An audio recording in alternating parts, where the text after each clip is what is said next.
love those names. Is science for everyone, or just for those who can afford its benefits?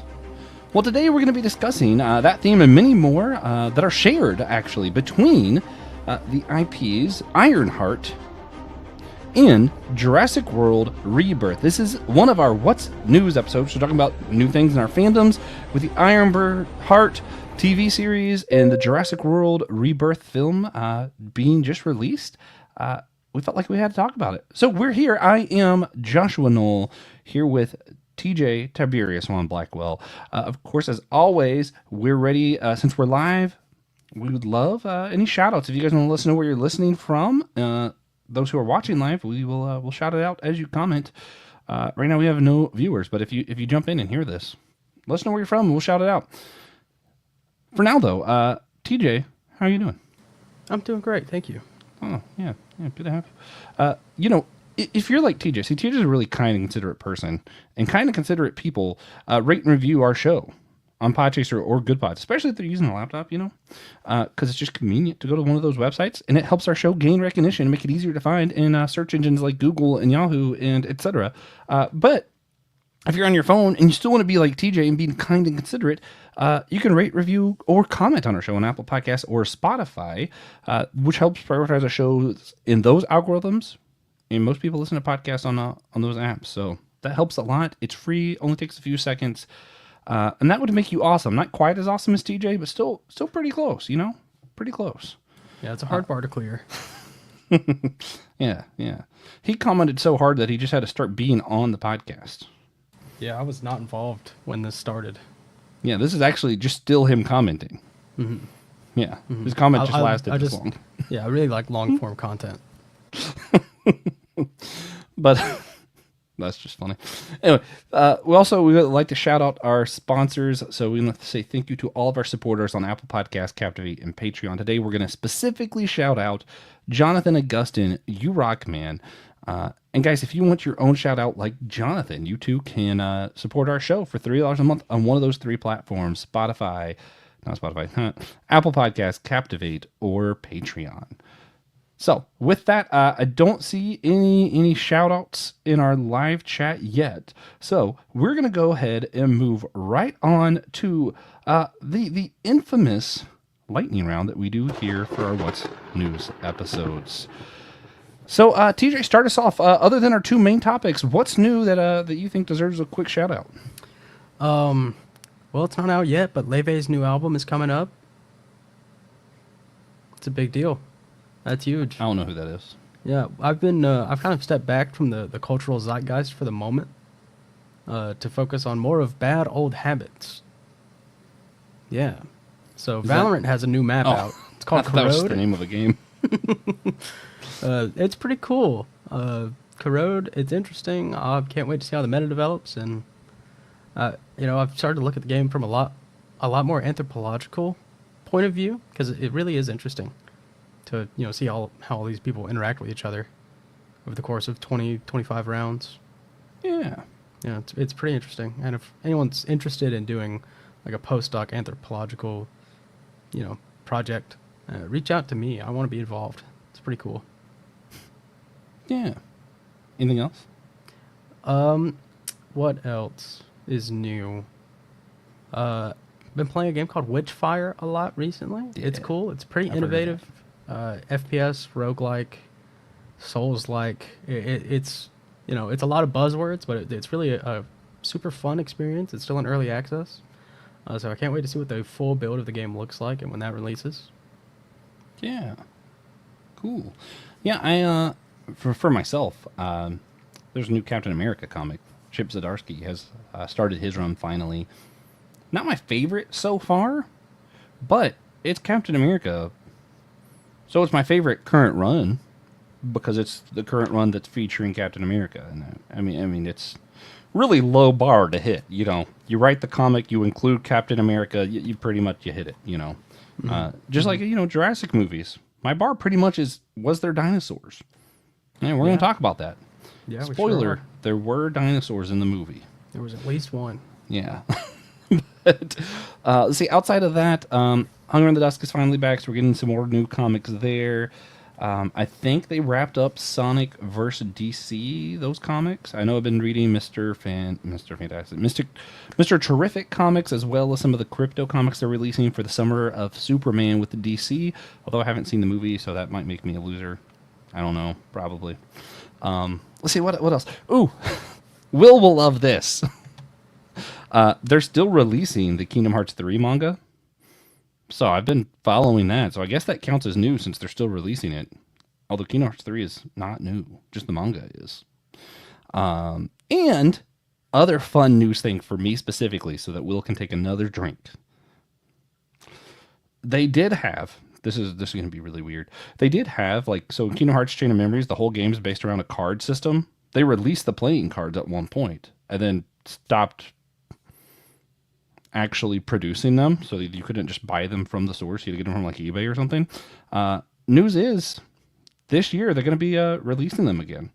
So I can actually get my own set of playing cards from Kingdom Hearts Chain of Memories.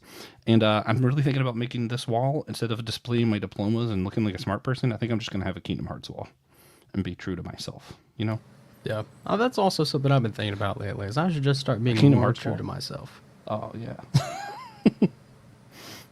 What would that look like, TJ? I don't know. Just do it Horrifying exactly to what find you're out. doing already. Yeah. Fun. Well, the other one I guess we'll talk about more in the thing too, but Jurassic World Evolution 3 is coming out soon. That's new. True. I'm excited for that. You're probably not going to get it when it releases, but No. I got the second one. Now I'm going to play it until the third one goes on sale. Oh, yeah. Yeah. There's a good few years of content in there anyway, so. Yeah, it's perfect. Yeah. So anything else new and lightning-y for you? Not for me. Yeah, I think I'm good too. All right, yeah, but check back Comic Book Catch Up, Manga Mustard. We'll probably have more new stuff over there at some point if you want more lightning or just stuff. But it's time to talk Ironheart in Jurassic World Rebirth. We're going to start with Ironheart. We're going to go over both topics probably pretty quick because they have a lot of shared themes that I want to dig in a little bit deeper in. So we're going to do a broad strokes now. We'll get a little bit more in detail with the themes a little bit later on here. So, DJ, let's start with Ironheart. I'm actually really curious. What is your history with this property or character? Anything? Did you know who Riri Williams was out before the Black Panther Wakanda? Or Yeah, so I'd heard about Riri Williams just because, being in the scene, people want to talk, mad trash about whatever is new. So I saw some of that when she was introduced, or reintroduced, I should say, in the comics around the time. But other than that, no, not before, they decided to bring Riri Williams into the MCU. Yeah. I mean, yeah, I heard of her. I think she was on some of the new Avengers team stuff, but I never cared because in my mind I'm like, this is someone supposed to be like Iron Man. I don't like Iron Man. Why do I need a new Iron Man? I didn't. That was the answer. I didn't need a new Iron Man. Yeah. I didn't even want the old Iron Man. But I actually, after seeing some of the show, I actually did go back and read some of the Bendis run, where I think he was the first one to introduce this character, Ironheart. I despise her character in the comics. It's one of those where, in the comic, she was just too good. It was oh yeah, this is a character with no flaws, because when we do diversity, obviously the only way to show diversity is for whatever the diverse character is to be completely flawless so that we know that they're cool too. Mm-hmm, mm-hmm. Which actually turns out just makes a bad character, regardless of anything. Doesn't matter ethnicity, sex, any of that stuff. If you make a flawless character, they will be boring. Yeah. Yeah. Yeah. Yeah. Which I kind of feel like the show overcorrected on that on that front. Maybe. She's extremely flawed in the show. I actually feel like the comic book and the show, Riri Williams, are vastly different characters. They're just not the same, other than the name. That's pretty much it. Yeah. I feel like they've done a much better job with her outside of the comic book. I think so too, actually. I prefer the show version, even though she kind of sucks. A sucky character is way more interesting than a flawless character. Yeah. And it's even before then, in Black Panther, she wasn't super interesting. Yeah, I just didn't But care for that movie. I think that was my problem. She was a lot more interesting than she was in the comic book. So Yeah. Again, low bar, which is funny because I actually do like Bendis. I just never cared too much about this particular character. Even in Wakanda Forever, I think the problem was I didn't care too much for the movie at all. So none of the characters stood out to me. I was very reluctant to watch that film, mostly because of the female lead who's going to be the new Black Panther. My brain's blanking on the actress name, but that actor is supposed to be like, the character is supposed to be like the super science person, and the actor was very much against the COVID vaccines, and I was just like, I don't know if I want to support this human, actually. I did. But I was reluctant to, yeah. No, I think Wakanda Forever is pretty good. I think Namor was awesome. Namor was cool. I do gotta say that. Yeah. Also, I think I liked the whole plot with that, actually. It was all pretty great. Yeah. All right. So as far as the Ironheart television series, though, TJ, if you had to rate it 0 to 10, the part that you actually watched, I don't know if you watched all of it or just the first episode or what, but where are you putting it? I did just watch the first episode. That was very insightful. I had other things to watch. Yeah. It didn't grip me. Episode 1, how would you rate that one? Probably 8. It was pretty good. Yeah, it just wasn't for me. Yeah. And and also there's just so much content how they right now. were setting her up. It felt very Atlanta or Bird, in that modern premiere TV kind of way, hip hop soundtrack, very pop cultural. Yeah, soundtrack was on point. Yeah, it's not something that I'm tired of.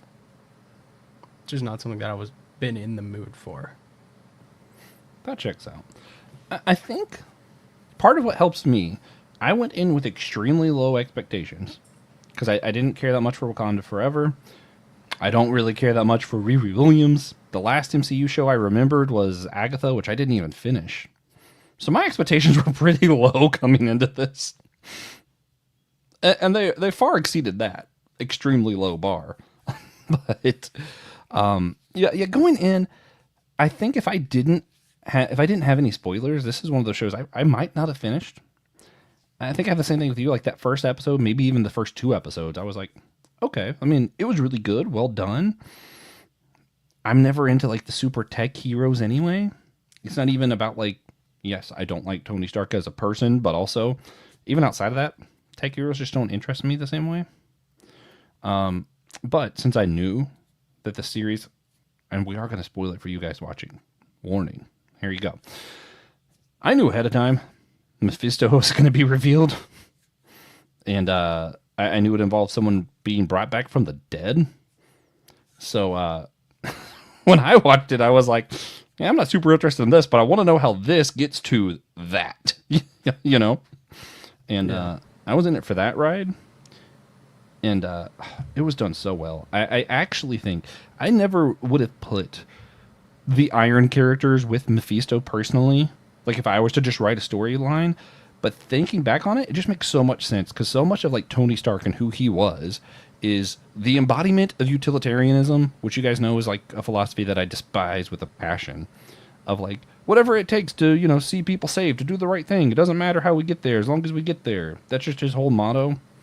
And putting that, juxtaposing that with Mephisto, who's yeah, whatever it takes to make the deal. If I find someone who's really willing to take the bait, yeah, hey, I'm going to help you save the world, dude. Yeah, just come with me. And it's literally making the deal with the devil. And it's yeah, man. And even some of the stuff that's said in the last episode makes me wonder, did Tony Stark make a deal with him? He might have. Yeah, it seems pretty possible, actually. It's a crazy way to bring Mephisto in. It's sick, though.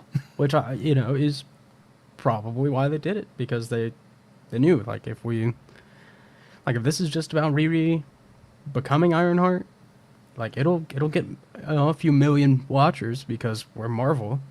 But if we put Mephisto in there,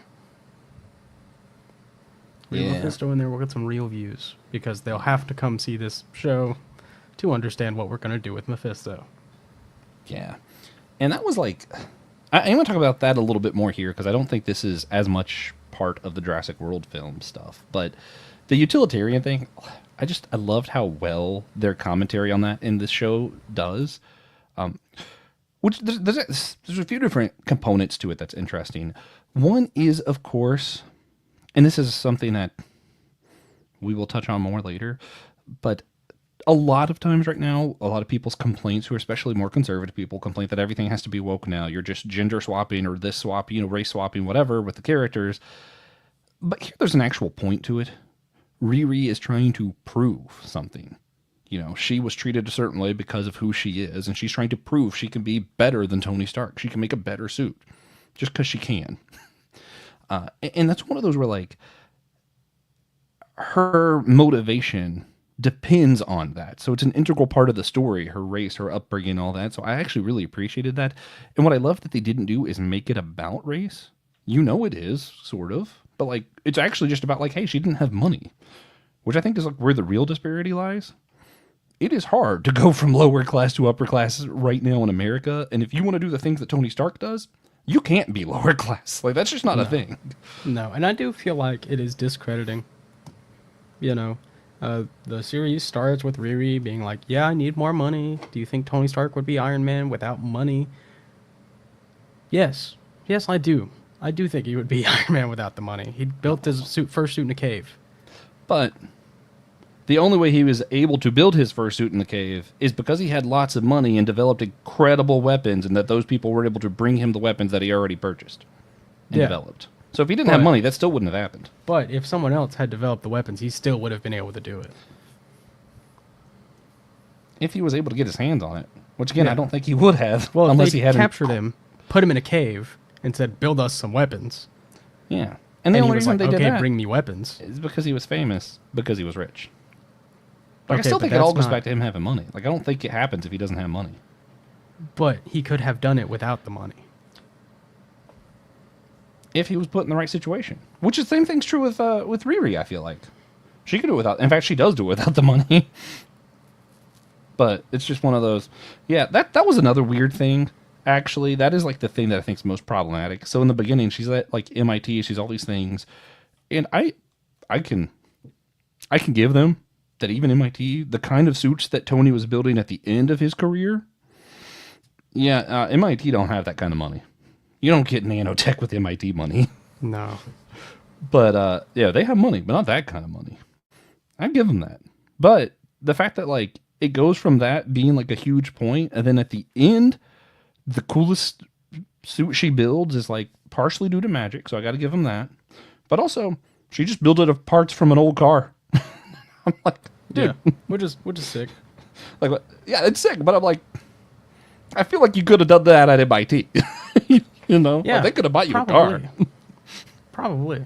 I feel like, when you get into the world of research, it's easy to want to overreach for your grant money because you think, okay, well, they probably want to prove that, but they might meet me in the middle. I think if you were just realistic and you told the Institute that you needed a 1969 Plymouth Barracuda, they would have been like, okay, I think we can do that. Yeah. Yeah, that's funny. But I also...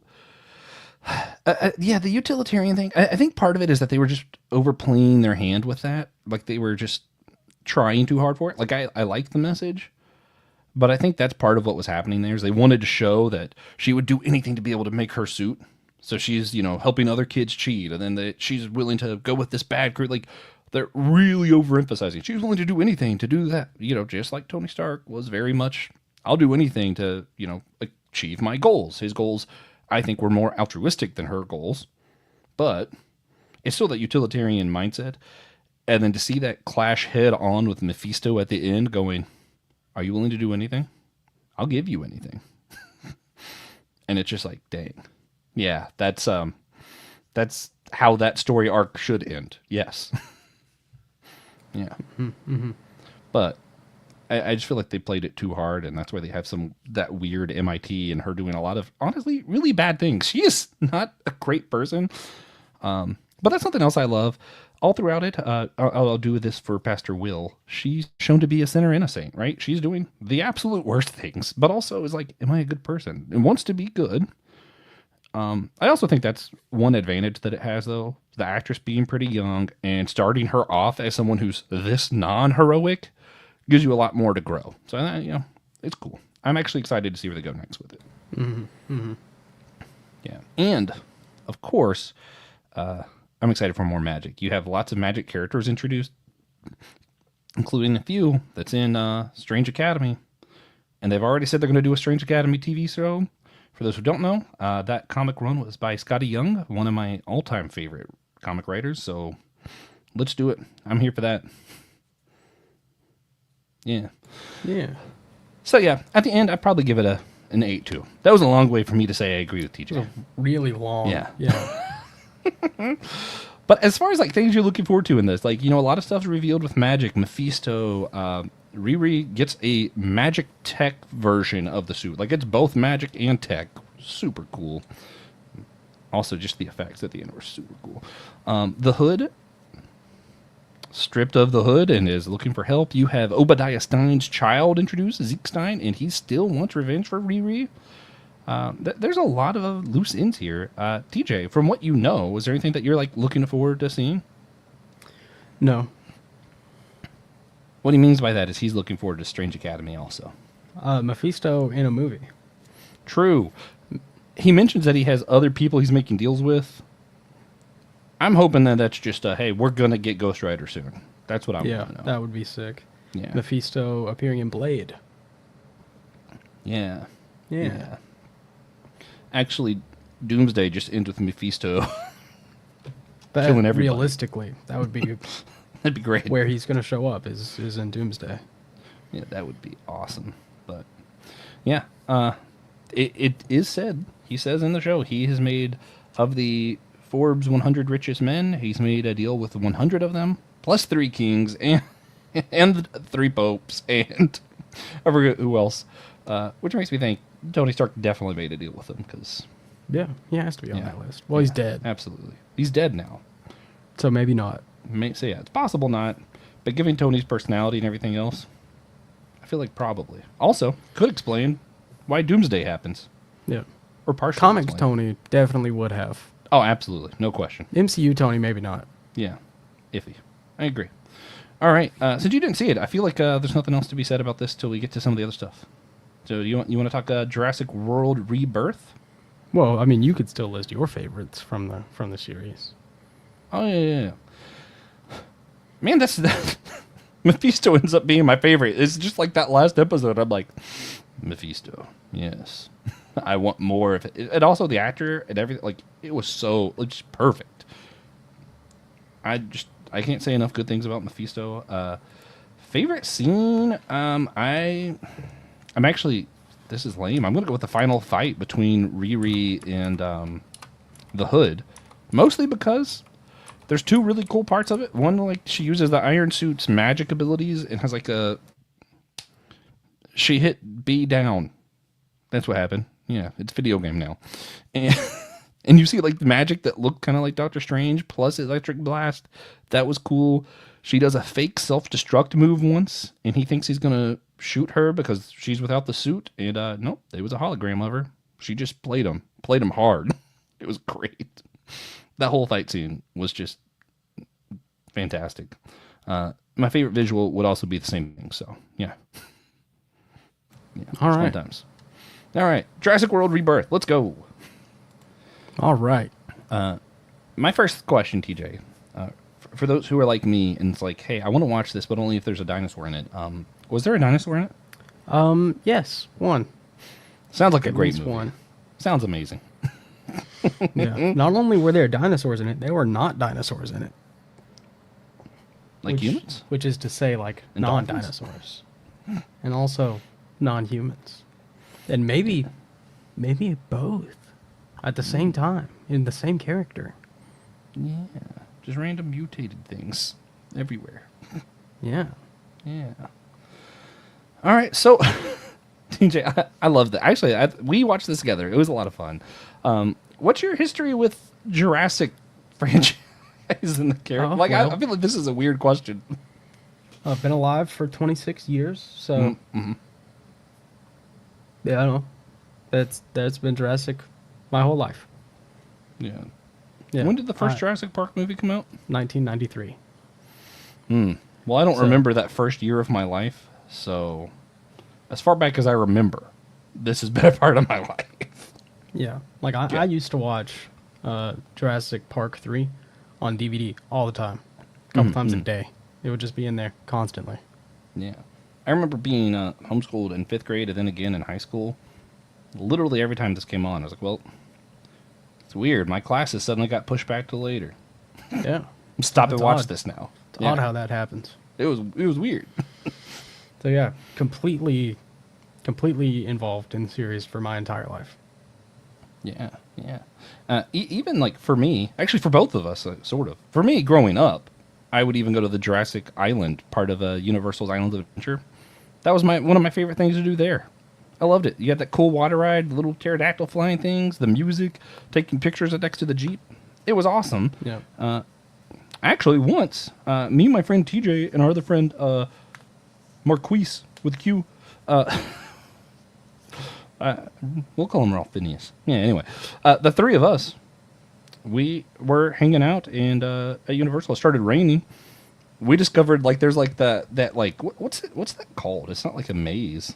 It's pretty much just a fancy jungle gym. Yeah, But it's called Camp Jurassic, I think. Yeah, and there's like tunnels and rope courses and just water guns. And we're like, you know what? There's literally no one in the park right now because it's thunderstorming. We can't ride anything. We just ran around there like crazy people, and it was awesome. It was awesome. It was great. Yeah. It was really cool. Super fun. But yeah, One of my best memories. I was a big dinosaur kid growing up. The first chapter book I ever read was about dinosaurs. And I read Jurassic Park not super long after that. Yeah. And the movies just were always on somewhere. So it's just always been there. Yeah, me and my wife Tiffany, anytime we're shopping and we see something with a dinosaur on it, we're like, hey, should we get that for TJ?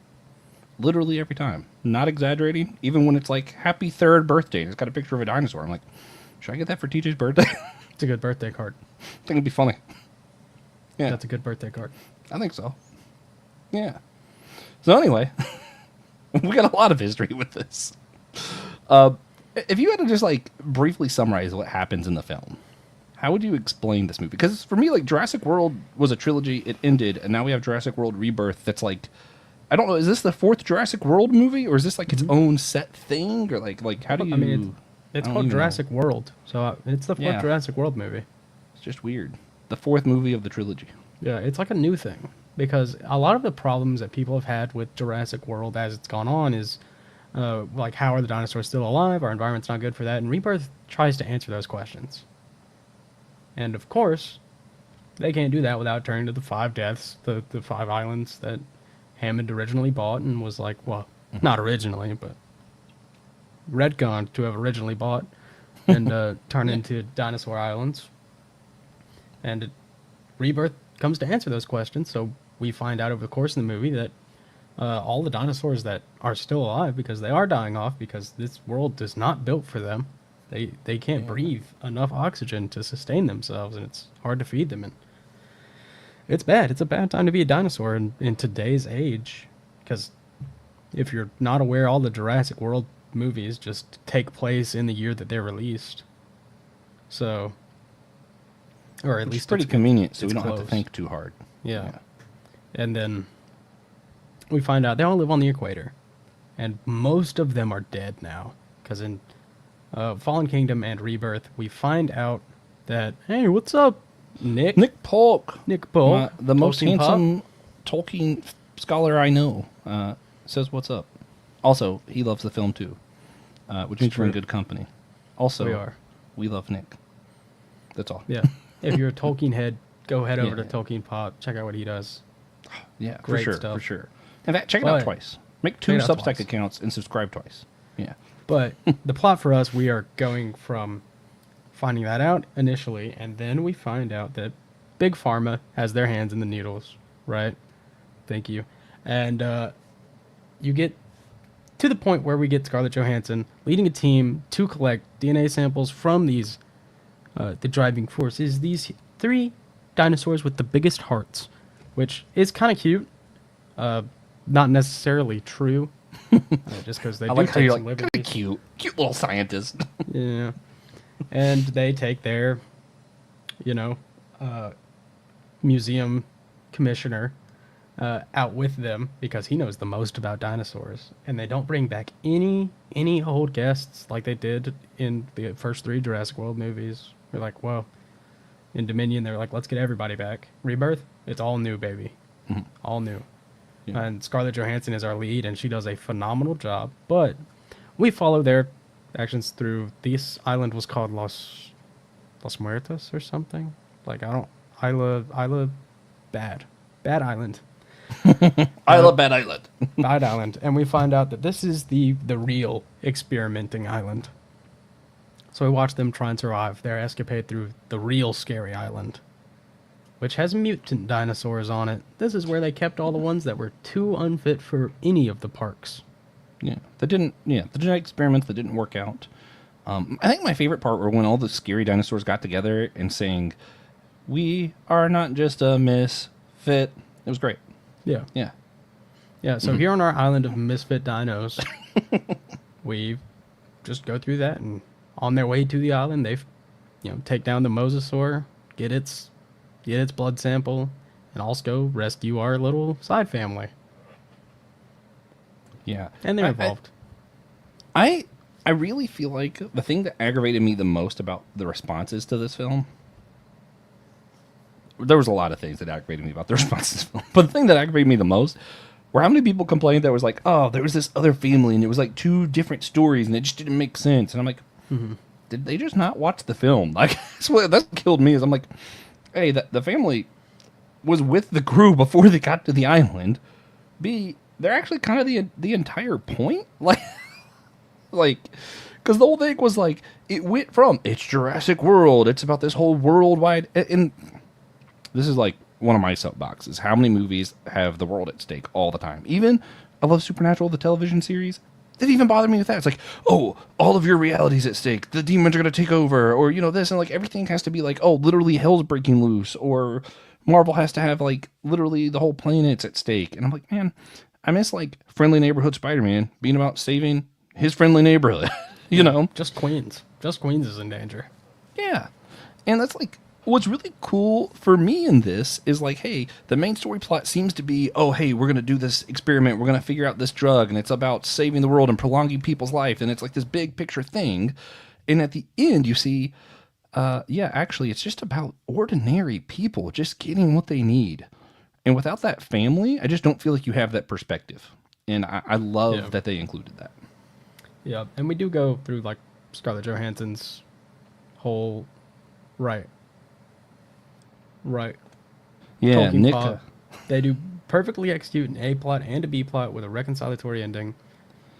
Yeah, it's kind of ridiculous to throw that claim at this movie that they don't feel connected. Like, they really do, and they really are well connected. Getting them together, the father building a boat, sailing his daughter across the sea to New York University. That's a little crazy, but it's realistic. People do that, or have done that. Yeah, it was kind of cool. Like, they got attacked by a mosasaur. That's not their fault. Yeah. Could have happened to anybody. Yeah, well, especially if the premise of the movie is that people are tired of dinosaurs anyway. They're just so ordinary. That's like a regular part of life. And now they're starting to die off, and they're only in like this one area. Like, I feel like he probably just didn't even really think that much about it. Like, yeah, dinosaur, whatever. Yeah. They haven't really messed like, with us that much. Oh, they only live on the equator. Okay. The Earth's huge, if you haven't noticed. It's pretty unlikely. Yeah. Most of the equator is ocean. Yeah. And I'm going to pick on our good friend, Pastor Will Rose. I love him. But one of his complaints, which I think is partially legitimate, but I'm going to say that I explain it, and I'm going to be arrogant and say I think I might understand this a little bit better than Will because of experience. Maybe. But maybe not. Maybe I'm just an arrogant loser, jerk, stupid head. Perhaps. I don't know. Yeah. But he talks about how one of the things that took him out of the film a little bit was how the dad's leg got injured, and sometimes he was like able to run and he's trying to get away, and then sometimes he's like, oh, I need my kid's help, and he's like, that doesn't make sense. Man, as someone whose leg regularly hurts terribly all the time, yes, when I need to, I can run, and then usually immediately afterwards, I can't lean over. Like, that's a pretty normal experience for me, so it didn't take me out of the film. It was a different kind of injury, so there is that. But also, it's just one of those where I'm like, yeah, actually, sometimes that's just how pain works. I get that. Yeah. They never even, like, confirm what happened to his leg. I assume, like, hairline fracture. Yeah, something. Who knows? Because he could walk on it. Like, I've broken my leg before pretty badly. Also, the film, to be honest, the film did just want an excuse to make the kids do more things because, kids were doing stuff in the first Jurassic Park movie, and that's kind of, nostalgia berries. Remember? Yeah. Yeah. Which I do think was one of the goals of the movie, and I think they pulled it off pretty well. It feels fairly reminiscent of the first Jurassic Park film. We've got that same sense of wonder. Like, there's new dinosaurs, also, to its credit, very realistic dinosaurs. And I'm going to give credit where it's due. When Jurassic World 3 came out and was being made, Asset 87, the Spino in Jurassic World 3, that's just what we thought they looked like back then. And it feels like every year at this rate, we find out new information about the Spinosaurus that's like, actually it was smaller and uglier and slower and worse overall. Yeah. Well, I mean, also, this is part of why the weird genetics... I love Nick. But part of why some of the weird genetic experiment stuff just makes a lot of sense to me is because exactly how we make sense of the movies. Like, the way the Jurassic Park 1 came out, and that's like what we thought dinosaurs were. Then later, like, when the Jurassic World movies are coming out, we're like, oh, actually, they probably had feathers and had this. And we had to explain why we brought dinosaurs back, and the dinosaurs we brought back aren't like the original dinosaurs now that we know a little bit more. And the best explanation was, yeah, there was DNA gaps, and we filled it in to the best of our knowledge for what we think happened in their genetic code. And then we realized that's not true. So now we have these genetic freak dinosaurs that aren't actually what the dinosaurs looked like. Yeah, no, that just makes sense. Yeah, it's very, very sensible. This, in Rebirth, this is the island of genetically correct dinosaurs, apparently. The Quetzal is pretty correct for what we know. Titanosaurus is pretty much correct. They do have, like, 7 accurate Spinosaurs. It rocks. And, of course, like, the old to incorrect Dilophosaurus does show up. It's there for a few seconds. And it runs away from the super mega huge T-Rex. Yeah. Also, the T-Rex looked silly, but it was fun. Because it was like, you gotta have a T-Rex scene. Yeah. And it had to be with the family. And the T-Rex was massive. Yeah. And it was... Which was great. They act a lot more like animals. I just like Jurassic World Rebirth a lot. Yeah, it's fun. And again, like, the theme, I just can't get over how much, and we're gonna get more into this, but, like, this theme of, like, everybody's coming... either because of money or because they care about, like, this whole, like, huge view of, like, the planet and what good we can do. And just, like, having that juxtaposed with, like, just this family that just wants to live their life and then overlaying it with this message of, like, hey, yeah, science shouldn't just be for rich people. What if it was accessible to, like, everybody and we didn't have to rely on, like, big pharma? And it's, like... The fact that they're having this message and then it ends when they're like, you know what, we are going to release this to everybody, sitting across in a small boat from this just ordinary family trying to get by. And you're like, yep, that's, I think it's the most powerful message of any of the Jurassic World movies. Oh, I agree. Yeah. I won't say that about the Jurassic Park movies. But yeah, they definitely tried to make a real statement with Fallen Kingdom and Dominion. I just don't think it lands as well as it does in Rebirth. Because in Rebirth, we see, Zora Bennett, Scarlett Johansson, walk away from at least $10 million. God, yeah, it was wild. So, it lands. Yeah. Well, and part of why she learned her lesson is because people died. And that's just realistic. Like, too many movies, in my opinion, now, someone changes their heart because they realize they love their family more than they love money. People don't learn lessons that way. I wish they did. Like, that'd be cool, but, like, no, that doesn't happen. But you see people that were close to you or, like, real people just straight up eaten. Yeah, that gets you to rethink things. That definitely makes you rethink things. Yeah, I have never seen it. I do feel like seeing someone get eaten would be worse than seeing someone get shot. Which is implied that Zora Bennett's been through quite a few times. Yeah. So. God, yeah. It's gotta suck. But we did mention a little bit.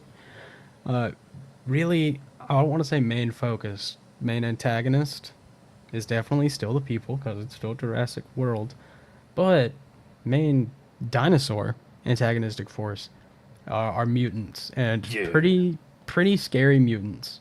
If you are on YouTube, I've had a picture of 2 of them on the screen since we switched topics. The Distortus Rex and the Mutadon. Horrifying. Terrifying. Yeah, correct. I don't think the D-Rex got enough screen time, but I do think it was the right move just to kind of ease the impact of its appearance, because that thing's ugly. Yeah, I unsettling. I legitimately think if it was on the screen much more, they probably would have ended up with an R rating, which would have been cool.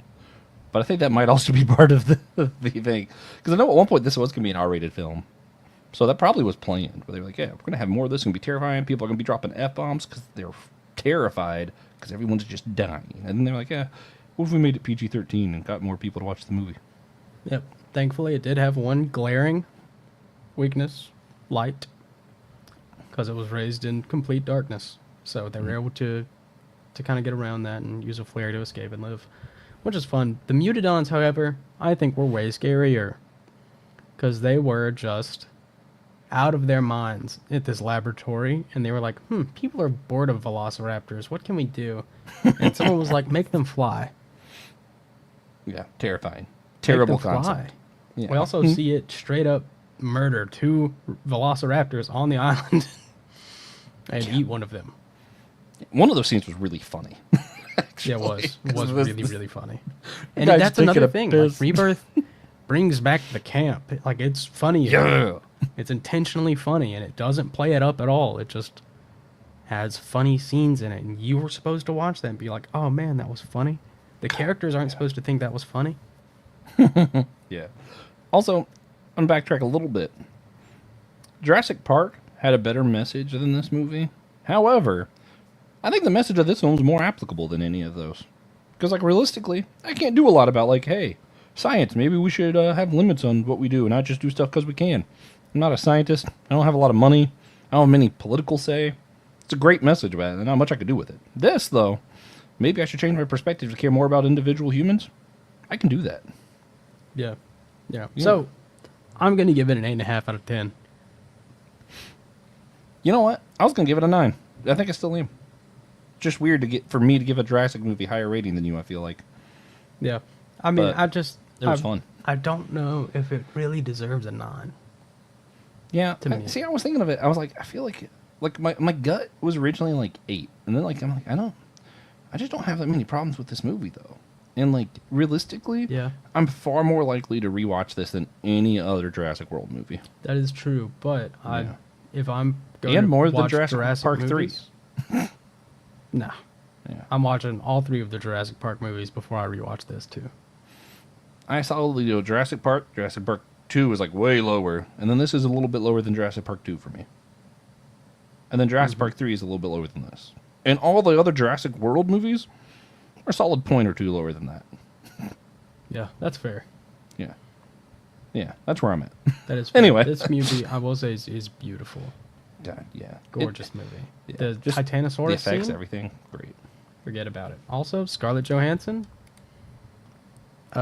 they tried to make her like rugged, super like cool, badass. Like, it's just impossible to make Scarlett Johansson not gorgeous. So they tried. That's accurate. They tried, and it's just impossible because she's Scarlett Johansson. Yeah, that's just credit to her. I think my only complaint actually is some of the CGI they do for the background. Sometimes the background is just very obviously green screen. Yeah, That I'm not bugged looking me at the a little background. bit, I'm looking at but that's it. dinosaurs. As you should. I'm just a loser. Yeah. Oh, well, there's a Leave Studio button now. Yeah. Okay, anyway. Moving on. We don't have a ton more time, but I want to point out some of the themes that these 2 IPs shared with Ironheart and Jurassic World. Because actually, hold up. Let's go back for a second. What are you looking forward to with the Jurassic series stuff? I mentioned earlier Jurassic World Evolution 3. It's a tycoon game that's going to be far more detailed than its predecessors, it looks like, in a much more intricate story. To me, the Jurassic World Evolution games do what the movie should have done. Because, like, you know, like Fallen Kingdom's like, oh man, now dinosaurs are everywhere, and they just kind of capitalize on it, but don't really in Dominion. Yeah, the games are like, yeah, no, dinosaurs are everywhere. It is now your job to figure out what to do about that. Yeah. It's great. I love the games. I feel like they did a much better job of carrying through that part of the story. Yeah. So I'm excited for that. So, for me, I feel like Jurassic World is primed to really enter like the video gaming landscape, and not in a tycoon way. I think now would be the perfect time to come out with a Jurassic World horror game. Well, my understanding is they are, right? Isn't it Jurassic Park Survivor? Isn't that going to be the next video game thing they do? We'll see what happens. I hope it's good. Yeah, me too. That I hope also, it is very like, horror. The like more children's focused content, the cartoons. I'm about to dive into those because I've been hearing some really, really good things. But moving forward from Rebirth, I don't know how much farther forward it goes. Yeah, it's weird. It didn't set up for a sequel, really. It just kind of told its own story. Like, this is an individual, isolated story that just happens to take place in the Jurassic universe. Mm-hmm. Yeah, and it frames it as pretty final. Yeah. Because it says, like, hey, dinosaurs can only survive in these areas, and we're just going to let them. Yeah. Until, of course, we get Kong versus Godzilla versus Dino. T-Rex. I don't know. Mm-hmm. Mm-hmm. Yeah. I don't know how to say this name, but somebody commented and I'm acknowledging it. Yeah. All right. So the things in common, if you're cool to move on to that. Yeah. So one, of course, is being like the female lead, typically, Iron Man obviously was a dude.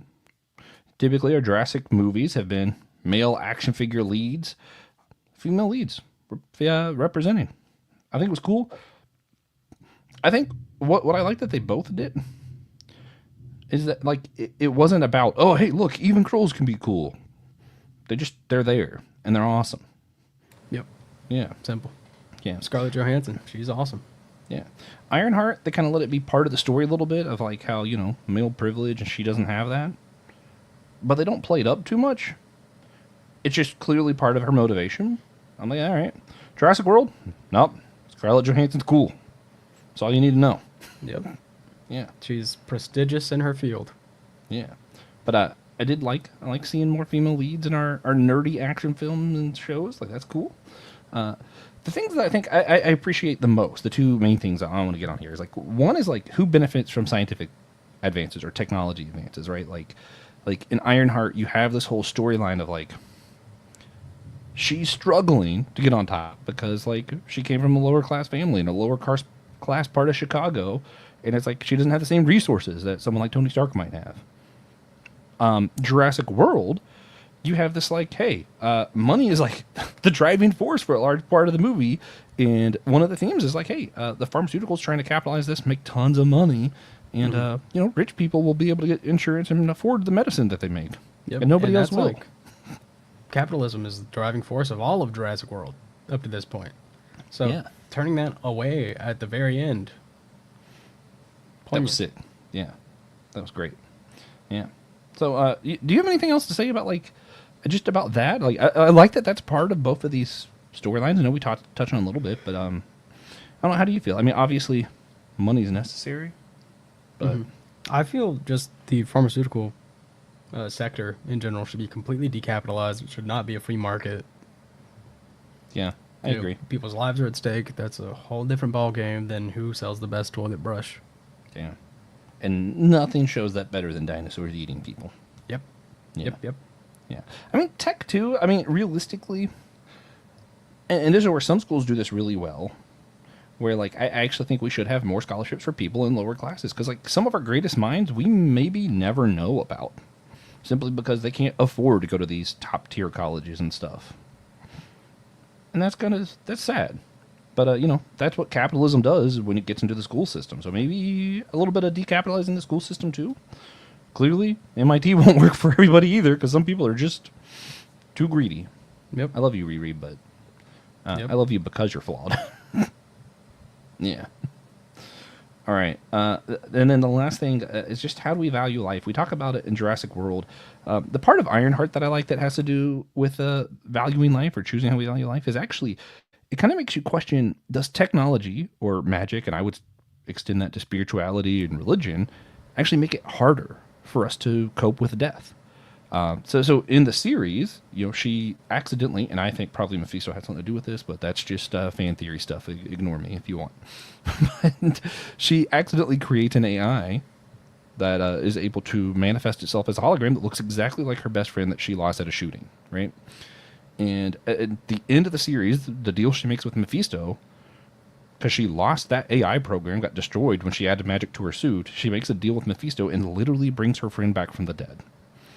And I think I actually like this. Like, do we use technology or spirituality, mysticism, whatever, as kind of a crutch to deal with death? Or is it able to help us with death? And you see that a lot with, like, the AI stuff. But I thought that was an interesting aspect, especially when you always see Jurassic World also commenting on, like, the value of life and how we actually see individuals' lives matter. And when you see death up close, you're like, man, maybe we shouldn't capitalize on the pharmaceutical company. Mm-hmm. So I like that we're thinking about the value of life in death and what death means to us. What do you think about all this, TJ? Yeah, I mean, I think I can't speak on the Ironheart side of things, but Jurassic World makes it very clear that like human life is what it's really all about, because we brought these creatures back and against their will, and it's cruel to like hunt them down and take away the few resources that they do have. And it's short, but they do mention like a couple of activist groups who are still fighting for dinosaur rights. And then Patrick, what's his name? Patrick? I do not remember. No, I'm getting you confused with the guy from Scooby-Doo 2, live action Scooby-Doo 2. That's they funny. look similar. The guy looks just like Seth Green did 20 years ago. But that's my fault. But he's like very, like, hey, these are just animals. So not only human life being valued, and we see that, but dinosaur life, animal life, being extremely valuable. I forgot about that, because there's that line in the movie too. Is like, why wouldn't they just put these monsters that they created down? And even I was sitting in the theater, like, I kind of like, I don't know, I feel like I flinched a little bit at that question. I'm like, wait, what do you mean? Like, yeah, they turned out to not how we expected, and maybe they're like monstrous or, whatever, but like, that's still life, and life still means something, even if it's an accidental weird clone creature thing that you made, I don't know. I even feel, personally, I'm a freak. I feel weird about killing spiders sometimes, especially if they're outside. I'm like, this is where it lives. Why would I kill it? That's weird. Yeah, why would you kill it? Yeah. But I don't know, man. I one of the things I really like about Ironheart that's I'm still struggling with is like that question of like technology and how it changes how we interact with death. Because like right now, thinking about AI and like I feel like most people's reaction is probably like, oh yeah, creating an AI of your dead best friend in a hologram, that's probably unhealthy.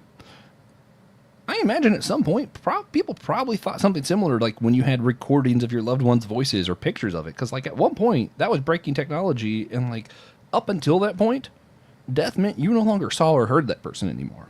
That's not true for us. Now, the normal part of coping with death for us is listening to old voicemails, looking at old pictures. But that wasn't always the case.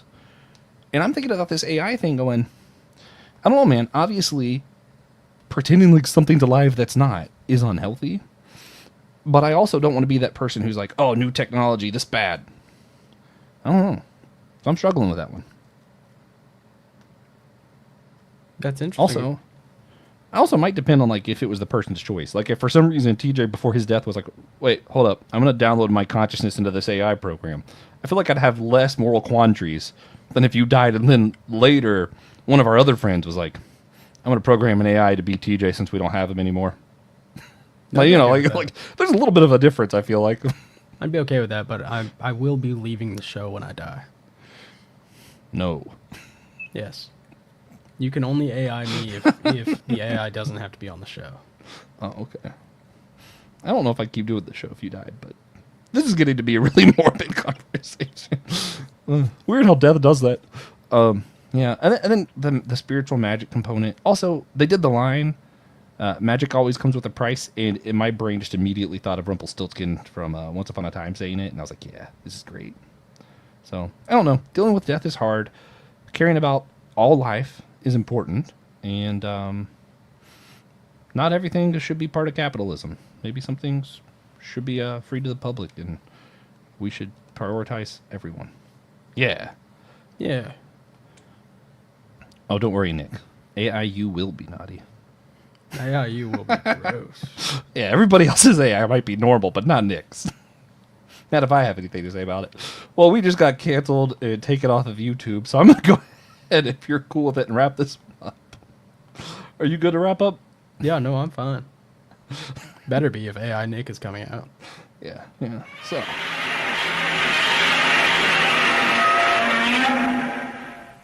With that wasn't a dinosaur, that was Godzilla, but close enough. The wrap-up sort of what's news, we always have to pick one IP we discuss. Doesn't have to be the main two. Could be anything that we just mentioned in passing as your recommendation of the week. So if you had to pick anything that we talked about today, including Kingdom Hearts manga, TJ, which one thing would you pick? Yeah, Jurassic World Rebirth, for sure. For sure. Yeah, like, it really is really good. I think I'm going to agree. I love Kingdom Hearts. The only reason to read that manga is if you're like me and you're just like starving for more Kingdom Hearts content. The only reason to get the playing cards really is collectibles. My understanding is the playing card version of it is stupid. But as a collectible, that's cool. So again, if I'm just recommending something for somebody who isn't obsessed with Kingdom Hearts, yeah, Jurassic World Rebirth for sure. Yeah. So with that, then, guys, if you missed the live recording this time, remember you can join our subscribe on YouTube. You'll get every time we pop up live, you'll get a little notification, and we'd love for you to join in the comment section, like our good friend Nick Polk and his naughty AI. Yeah. With that, also, if you're on a laptop, please consider rating and reviewing our show on Podchaser or GoodPod. That's going to help our show gain recognition and make it easier to find in search engines like Google and Yahoo and stuff like that. If you're on your phone, please consider rating, reviewing, and commenting on our show on Apple Podcasts or Spotify. Prioritize our show in those algorithms, which is where most people listen to podcasts. It's cheap. It's free. That's how cheap it is. Takes only seconds of your time, and we deeply appreciate it.